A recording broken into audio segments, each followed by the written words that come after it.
Joining me today on GHC Coffee Break will be Susanna from the Georgia Highlands Library in Rome. Get your coffee and we'll be right back. I'm transferring to the University of West Georgia. Columbia University, Kennesaw State, UGA, Loyola University in Chicago, Grambling State, Shorter University. I'm going to Greensboro College, and we all got our start at Georgia Highlands. No matter where your educational journey takes you, you can get your start at Georgia Highlands College. Georgia Highlands College. Enroll, engage, excel.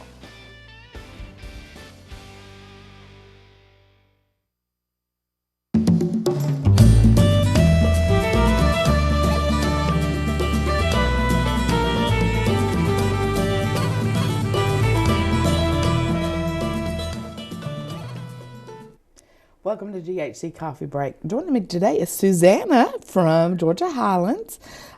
She works at the Rome Library. Yes. And so you don't have to do a lot of traveling. That's No, I don't. good. Today, though, we're talking about read a book, a new book, not Yes. just a book, a new book. And December is Read a New Book Month awareness.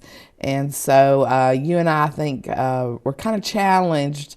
I had realized some of the books that I had read recently were actually 2014 instead of 2015. And I said, but I obviously, as a librarian, I'm sure you love to read. Oh, yes. Reading is if you don't like to read when you're a librarian, then something's wrong. So tell me a little bit about some of the books that you've read, and I'll talk about a few books that I read that we could recommend to our viewing audience. Okay, well, I guess I'd first like to plug, we've got a couple of authors on the GHC faculty. Bronson Long, one of our history instructors, has published a book recently called No Easy Occupation. And it's a book about World War II and about a kind of a small conflict in an area in Germany that kind of went back and forth in German hands and French hands and back into German hands. And it's really been an unwritten part, especially in English. So he's taken a lot of German and French sources and written a new book about that. So that's very exciting. It's always great to see our faculty who are publishing. Another title that is coming out, Lee Callan, who is a retired biology instructor at Georgia Highlands, is publishing a book. It's called Here's My Heart. It's letters between her mother and father while her father was stationed in Europe in World War II. And it's kind of a memoir, and her mother helped her write it. And it's very touching, and we'll be having Lee speak and sign her books at the library in December. So I hope you can come out for that. It really is exciting, and I know we've had several faculty, and I can think right off my head, Jim Cook, Dr. Cook, and Brian Barr, I think, has done some illustrations for some books. I've written one. You've written Just Keep one. Praying, which actually did come out in January, so I guess I technically You should have brought that one too. But you know that we're out there trying to not only read but provide information from what we learn to other people, kind of paying it forward idea. And that's what I think is so beautiful about books is that we all have different experiences, and to read about, especially the nonfiction. Now, don't get me wrong, I like the fiction too. I got really big. You've got one of the books over here by, I know I'll say her name wrong, so I'll let you pronounce it, Diana Gabaldon. I've read her first part of her series, the first 3 books, I believe, but this is her new one. Yes, it's called Written in My Heart's Own Blood. Diana Gabaldon was once asked, can you describe your series? And she said, well, it really defies description. But it does. It's historical fiction, time travel, a little bit of romance, and a lot of action and adventure.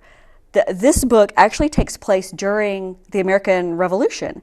And it inspired me so much, the way that she weaves the tale between like her fictional characters and real people in the American Revolution. I'm actually reading a book, a history of the American Revolution. And as I'm reading it, I'm going, oh, so that was a real person. She actually wrote that character, and I thought this was someone she made up, but he was a real person. That's really interesting. And so It's a little bit of everything, and I recommend the entire series. But this is the new one, Written in My Heart's Own Blood. Yeah, like I said, I think I've read the first 3. This is 8. This is the book 8. Outlander is the name of the series. Yeah, and they made a movie or TV. It stars. It's a TV show on Stars right now. Miniseries, I guess is what they would call it. And I don't know. I haven't watched it, so I don't know if it follows the book or not. It does.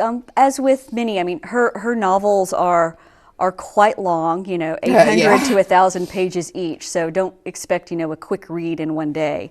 But they're very interesting, and of course, to do a TV show from it, you're cutting out a lot. You're kind of combining characters. So I think the book's a lot better. Oh, absolutely. And 9 times out of 10, that's true. But I got interested in the first one. I think the first one was called Outlander. Yeah. And I was just so caught up. But you're right. It's not a quick read. Because it's very deep, which is neat because you really feel like I'm there.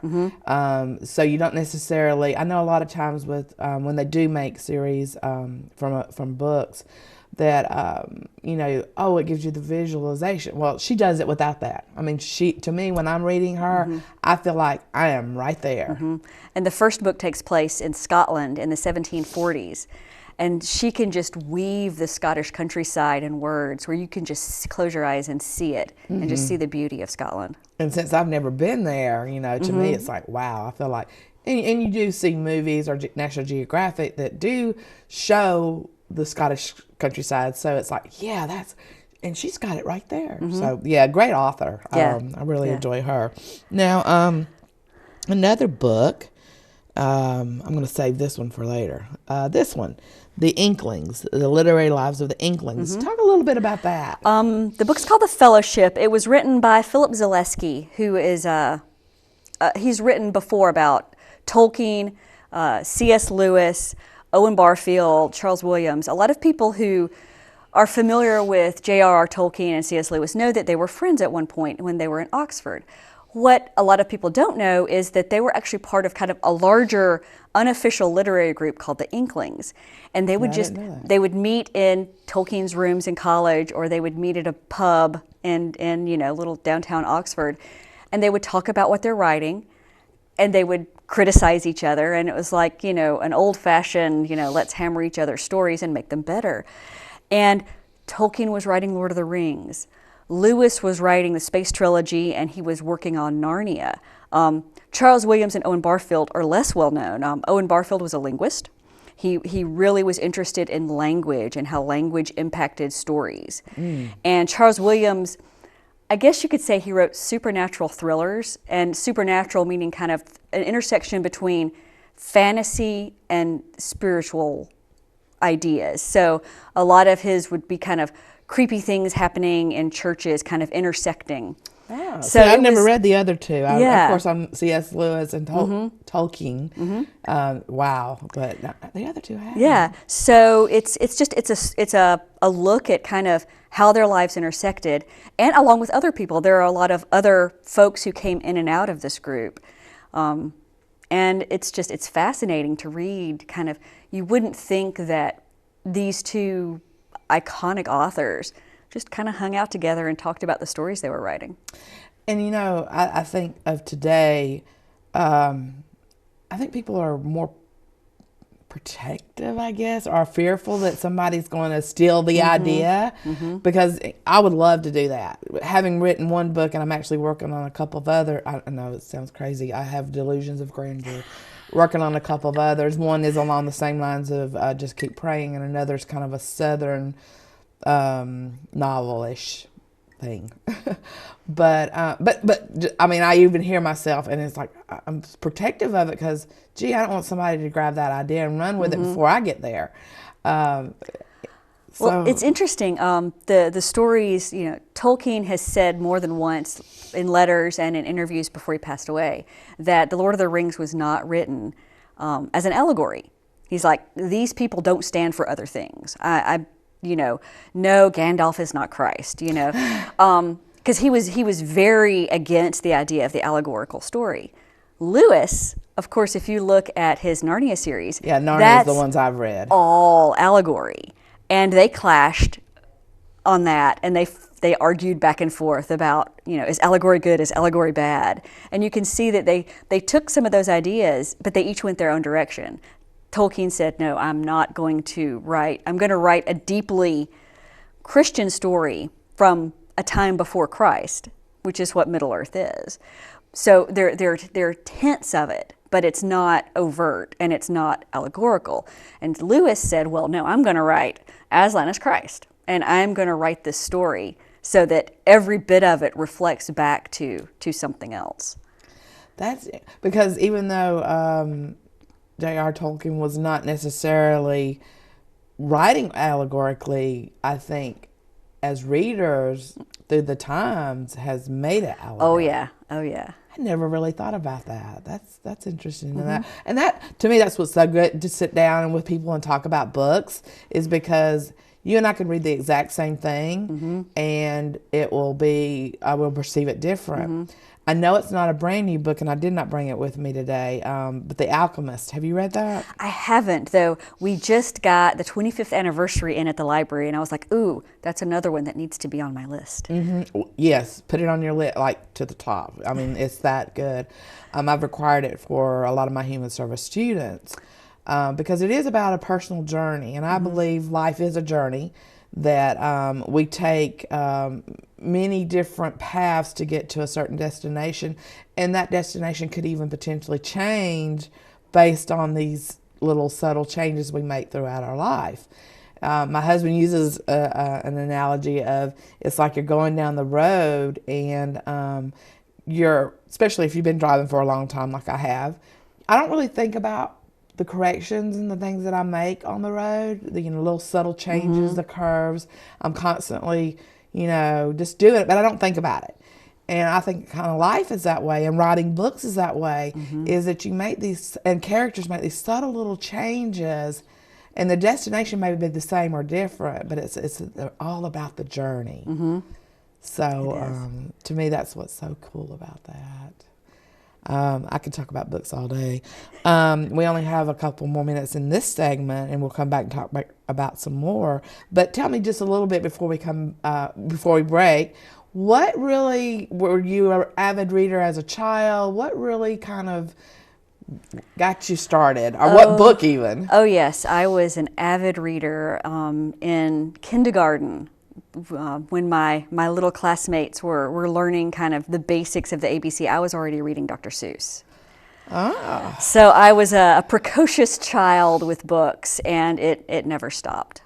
And do you remember your first favorite book, or the book that just kind of... My first favorite was Little Princess by Frances Hodgson Burnett. Oh, I hadn't thought of that one. Yeah, Little Princess. I read it to tatters. Really? Just over and over and over again. Some people eat comfort food when they're emotional. I have comfort books that I'll just go back to over and over and over again and just reread, because they take me out of whatever I'm dealing with at the time and into another place. I had not thought about, because I do that. There's certain books that I'll go back and I'll pick up and reread. And The Alchemist, I was telling you, oh my gosh, I've got tabs and writings. I mean, if anybody ever borrowed my book, they would be going, I can't read the book. There's too many notes. But, and I do some books like that. But that's a good way. I never thought about it. That's my comfort. That some of those tried and true books that touched me in a special way. One of the books that I have read probably, and it's going to sound funny maybe, but I have read Gone with the Wind, which is a very long book. Yes, it is. And I've read it in a night before. Wow. Yeah, it was like, just stayed up all night and read it. But I have read it more times than I could even begin to know, because it's a very deep Southern history. I don't agree with the things that happened, obviously. I don't agree with slavery. But it was a history that that was happening in the South at that time, in the Civil War, I think this is going to be, didn't you say this was Civil War? It's World War II. World War II, okay, sorry. Got way ahead of Lee, sorry, Lee. But, I think that just that history is so rich, even in fiction. And of course, Margaret Mitchell was from Georgia, so Yep. that was really cool. Okay, well, we'll be right back. Get your coffee, and we'll be right back with GHC Coffee Break.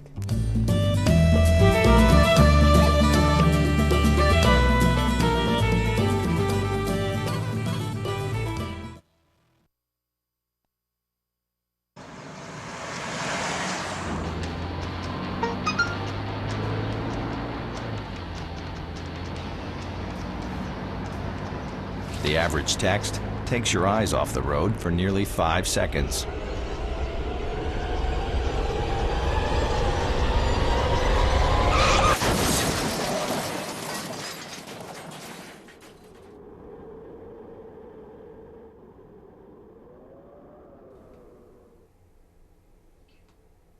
Okay, I hope you got your coffee. I'm drinking my coffee this morning. It's to the day that we're taping. It's cold and rainy. It is. So, but let's get back to books. One of the things that I think back to my reading, I have, as far as teenage, I got into the Trixie Belden and the Nancy Drew books. Yes, I was a big Trixie Belden fan. Yay, somebody else. Because Trixie Belden, I'm like, I would love to get a hold of those books, because in a move, I literally had her whole collection at the time. And in a move from one place to the other, I guess the box got lost. I don't know. I knew we were kindred spirits. Yes. Nancy Drew was great, but Trixie Belden books were just phenomenal. I would love to get a She was hold my of them. hero. Yes. I dreamed of being a Trixie Belden, God, the Bob Whites. I learned how to whistle the Bob White song just because of the book. Isn't that funny? Of course, one of the others, nonfiction, Florence Nightingale, had a huge impact on me as a child. I thought I wanted to be a nurse. Ended up in a career that helped people. It was just helping people in a different way. So a lot of times I think those books can help us kind of find what we want to do with our lives. One of the books, this is the one I'm excited about talking about, Harper Lee's Go Set a Watchman. I have read it. I know when I thought about reading it, I was concerned. I don't know if that's the word that I'm looking for. There was a lot of controversy Yes. surrounding its publication. A lot of people were concerned that Harper Lee never intended the book to be published. And after she passed away, and after her sister passed away, who was managing her estate, Now, Harper Lee's still alive, right? is she, wait, now I can't remember. Yeah, her sister passed away. Her sister passed away, She that's is right. in a nursing home in Alabama. That's but right, and they- she's not really Right. I in, was thinking, oh, gosh. You're right. Oh my goodness. That's okay. Harper Lee's alive. But yeah, so there's been a lot of controversy over whether or not, if Harper Lee were in command of all of her faculties, if she had actually wanted that to be published. But I think that it's a really interesting look at kind of this may have been what Harper Lee was thinking before she wrote To Kill a Mockingbird, because my understanding is that this was actually this is what she wrote first. Yes, that and was my then understanding. they came back and said, oh, we don't like this all that much. Can you change this and change that? And that's how To Kill a Mockingbird came out. Yeah, and I have read this. It's one of those books I need to read again because to absorb it all. I think one of the big concerns are in the readership was how Atticus was portrayed. A little bit different from the hero of To Kill a Mockingbird. And when I read it, my initial thought was, yeah, but then after I read it, I thought about it. And one of the things he says, and I wish I would have thought to mark it and to share it, but in order to know your enemy, you got to get close to them and you kind of listen to them. It's something along that line. I'm not getting the exact quote, of course, but basically I think that's true. We do need to know the enemy. If somebody's out to get you, you need to know what they're out to get. What's the old adage? Keep your friends close, Closer. but your enemies closer. Yes, that was the quote I was thinking for, but my little brain wasn't working this morning. But I did find the book. It's worth the read. It may or may not change how you look at To Kill a Mockingbird. To me, To Kill a Mockingbird is classic. It was very. It had an impact on me. It's funny, I did not read it until I was an adult. Somehow, I don't know how I missed this in English growing up in high school. I did not have to read. Neither did I. Yeah. But about probably 5 years ago, it may have been less, I picked it up. I've seen the movie, of course. Oh my gosh. And the movie was superior. But I picked it up and I read it. And I read it with this wonder of a child when I read it. And I said, I am so glad I picked it up. And I'm not going to say I'm disappointed in this. It's different. And that I think that's what you have to look at. Not to compare it to Kill a Mockingbird. Read it for its own sake. Yes. And, you know, when people bring it back in the library, and they'll either love it or they're going to hate it. I agree. So, I haven't had the opportunity to read it. It's been checked out constantly since we got the copies in. Oh, so that's I haven't neat. even had a chance to read it yet, but I'm looking forward to it. Just to really to compare it, but then to see if I just ignore To Kill a Mockingbird completely, how does the story speak to me? I feel the technical writing of it is different, and I'm not quite sure. I know that there's been some talk about just kind of like this group, but her and Truman Capote being closer and maybe collaborate. I don't know. That's all hypothesis, and I won't Lots go of into mystery that one. Yeah, surrounding lots it. of mystery and things that we probably won't ever know. That's right. But another book that I brought, and then we'll get to another one that you brought, is by the author of The Shack. It's called Eve. I've read both. I have to say I actually like this one better than The Shack. It's, again, kind of looking at a classic story, but in a different light. It looks at the creation story, right? Yes. And it's interesting. Would I don't put credence in all of the novelizations of creation story, Moses, whatever, biblical stories. And The Shack, it disturbed me a little bit. I'll be honest, I just didn't love it. I read it because I felt everybody else was reading it. I needed to read it. I needed to know what they were talking about. See, that's the thing for me with books. I like to be informed. I like to know what people are talking about. And some things, like I said, I can use for my classes. But this one, to me, I liked a little bit better. Interesting. I'm looking forward to that. I'm not familiar with the author at all. I've heard of The Shack, but it's just that's a book I've seen it on the shelf at the library. But this one was really interesting. There's in terms of science, there's theories that you can look at mitochondrial DNA and trace human history back to just a very small number of people based on their DNA. I was like, well, that's really cool. And now I kind of want to read that and see how those two things fit together. Well, and it's not a new book, but the Da Vinci Code, of course, kind of pulled into that same kind of thing. Yeah. So that's really neat. Now, I know you brought Stephen King, which I have read, especially when I was growing up. I read a lot of Stephen King, not so much in my later years.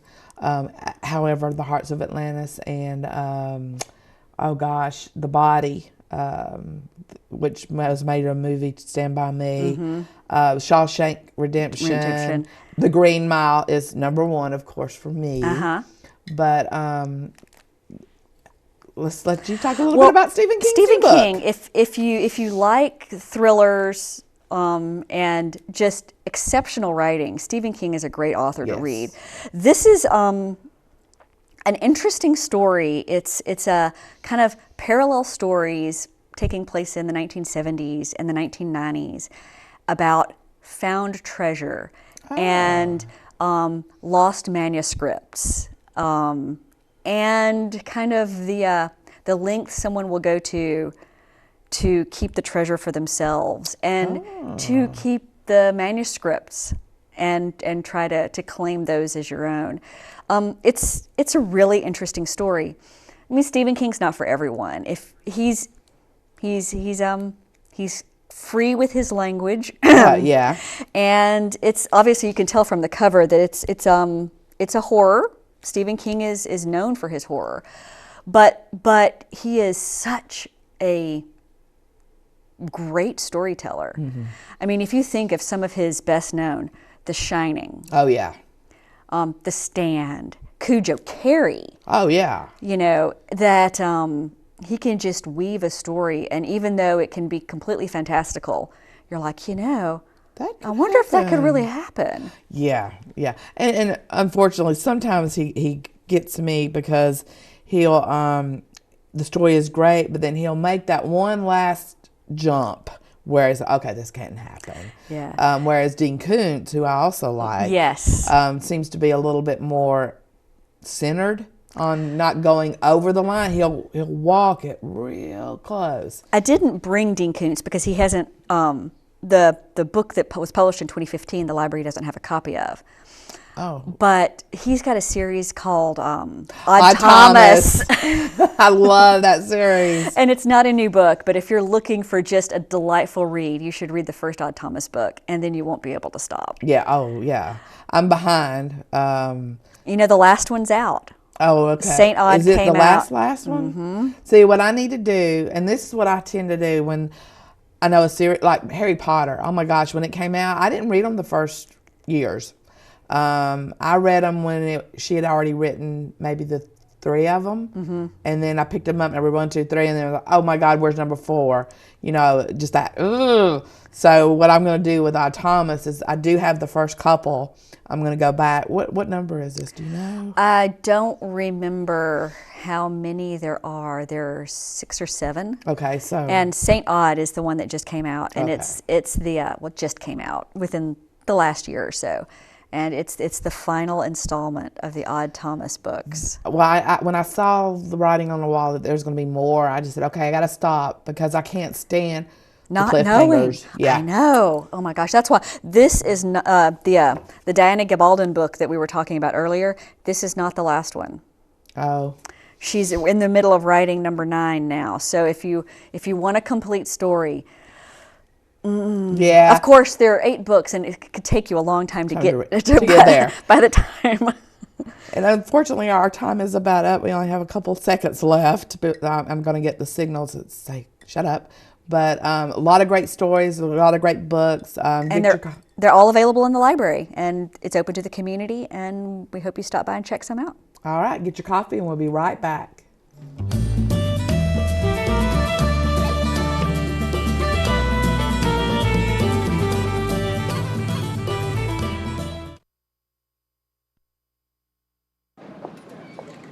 Hi, may I please have an application? Thank you.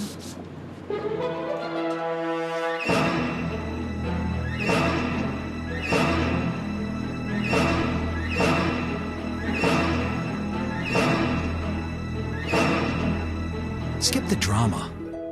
Get your diploma. Okay. Take that first step towards a better future. Find free adult education classes at finishyourdiploma.org. Welcome back to GHC Coffee Break. There's never enough time to talk about books, truly not. To lead us out, first of all, thank you, Susanna, for coming and Thank you for talking to me having about me. books. And you've given me a couple of them that I want to pick up, especially Here's My Heart and The Inklings. But if you will take us out by naming your favorite books and just keep talking, and it'll take us right on out to finish up the show. Well, there's the Lord of the Rings. There's the Harry Potter series, the Jack Ryan series by Tom Clancy, all of the Stephen King books, but especially the Gunslinger trilogy. I've become a big fan of the Diana Gabaldon Outlander series, the All Souls trilogy by Deborah Harkness. Oh goodness, I could just keep going on Keep and going. on and on. Who else do I have on my bookshelf right now? I'm actually reading a great book on the American Revolution, which is actually a series published by Oxford University, which is really interesting.